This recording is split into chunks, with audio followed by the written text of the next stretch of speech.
শঙ্কা দেখা দিয়েছে। এই পরিস্থিতিতে ইরানের দুর্বল আকাশ প্রতিরক্ষা ব্যবস্থা আবারও আলোচনায় উঠে এসেছে। গত বছরের জুনে ইসরায়েল ও যুক্তরাষ্ট্রের সামনে ইরানের আকাশ প্রতিরক্ষা ব্যবস্থার দুর্বলতা স্পষ্ট হয়ে ওঠে। সেবার ইরানের আকাশ প্রতিরক্ষা ব্যবস্থাকে ফাঁকি দিয়ে বারবার হামলা চালিয়েছে ইসরায়েল ও যুক্তরাষ্ট্রের স্টিলথ প্রযুক্তির যুদ্ধ বিমানগুলো। সেই অভিজ্ঞতার পরও ইরানের আকাশ প্রতিরক্ষা ব্যবস্থা কতটা কার্যকর তা নিয়ে প্রশ্ন থেকেই যাচ্ছে।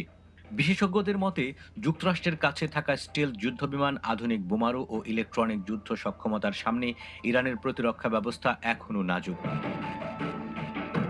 বিভিন্ন গণমাধ্যমের তথ্য বলছে ২০২৪ সালে ইসরায়েলি হামলায় ইরানের হাতে থাকা রাশিয়ার তৈরি S-300 আকাশ প্রতিরক্ষা ব্যবস্থা ধ্বংস হয়ে যায়। এরপর অবশ্য ইরান তাদের আকাশ প্রতিরক্ষা ব্যবস্থাকে নতুন করে সাজিয়েছে। বর্তমানে তারা রাশিয়ার তৈরি উন্নত S-400 এবং নিজেদের তৈরি বাভার 373 এর উপর নির্ভর করছে।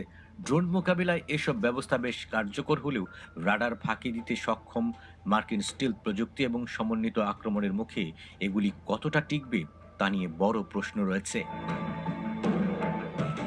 মার্কিন বিমান বাহিনীর কাছে রয়েছে বিশ্বের সবচেয়ে আধুনিক স্টিল যুদ্ধ বিমান বহর। এর মধ্যে B-2 স্পিরিট এবং 2025-26 সালে যুক্ত হওয়া নতুন B-21 রাইডার বিমান অন্যতম। এগুলো শত্রুর রাডারকে অকেজো করে অনেক গভীরে ঢুকে হামলা চালাতে পারে। সাথে আছে F-35 যুদ্ধ বিমান এবং উন্নত ইলেকট্রনিক যুদ্ধ কৌশল, যা মিসাইল ছোড়ার আগেই শত্রুর প্রতিরক্ষা ব্যবস্থাকে অন্ধ করে দিতে সক্ষম। গত যুদ্ধে S-300 আকাশ প্রতিরক্ষা ব্যবস্থা ধ্বংস হয়ে যাওয়ায় রাশিয়ার কাছ থেকে উন্নত সংস্করণের S-400 প্রতিরক্ষা ব্যবস্থা নেয় ইরান। S-400 এর রাডার 400 কিলোমিটার দূর থেকে স্টিল বিমান শনাক্ত করতে পারে। এছাড়া নিজস্ব প্রযুক্তিতে তৈরি বাভার 373 নামের দূরপাল্লার মিসাইল সিস্টেম। তাদের দাবি এটি রাশিয়ার S-300 এর চেয়েও শক্তিশালী এবং S-400 এর সমকক্ষ, যা পঞ্চম প্রজন্মের মার্কিন যুদ্ধবিমান ধ্বংস করতে পারে। এছাড়া খুরদাদ প্রতিরক্ষা ব্যবস্থাও রয়েছে ইরানের হাতে। ২০১৯ সালে আমেরিকার বিখ্যাত গ্লোবাল হক ড্রোন ভূপাতিত করেছিল খুরদাদ প্রতিরক্ষা ব্যবস্থা। তাছাড়া ইরানের রয়েছে 9 দে সিস্টেম। এগুলো কম উচ্চতায় উড়ে আসা ক্রুজ মিসাইল এবং ড্রোন ঠেকাতে ব্যবহৃত হয়।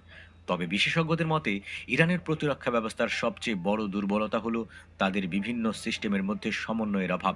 রুশ প্রযুক্তির সাথে নিজেদের তৈরি প্রযুক্তির রাডার ও কমান্ড সেন্টারের সঠিক সংযোগ ঘটানো বেশ কঠিন। এছাড়া মার্কিন ইলেকট্রনিক যুদ্ধের মাধ্যমে এই সিস্টেমগুলোর সংযোগ বিচ্ছিন্ন করে দেয়া সম্ভব। সমর বিশেষজ্ঞরা বলছেন ইরানের হাতে উন্নত প্রযুক্তির আকাশ প্রতিরক্ষা ব্যবস্থা থাকা সত্ত্বেও ইরানের পক্ষে যুক্তরাষ্ট্রের পূর্ণমাত্রার আক্রমণ ঠেকানো প্রায় অসম্ভব। ২০২৪ সালের মার্কিন হামলা প্রমাণ করেছে যে নিখুঁত মিসাইল ও জ্যামিং কৌশলের মাধ্যমে ইরানের এই বিশাল নেটওয়ার্ক ঘুরিয়ে দেওয়া সম্ভব। মার্কিন স্টিলথ বোমারু বিমানের বহর এবং ঝাঁকে ঝাঁকে ডিকয় ব্যবহার করলে ইরানের প্রতিরক্ষা ব্যবস্থা খুব দ্রুতই অকেজো হয়ে পড়ার সম্ভাবনা রয়েছে।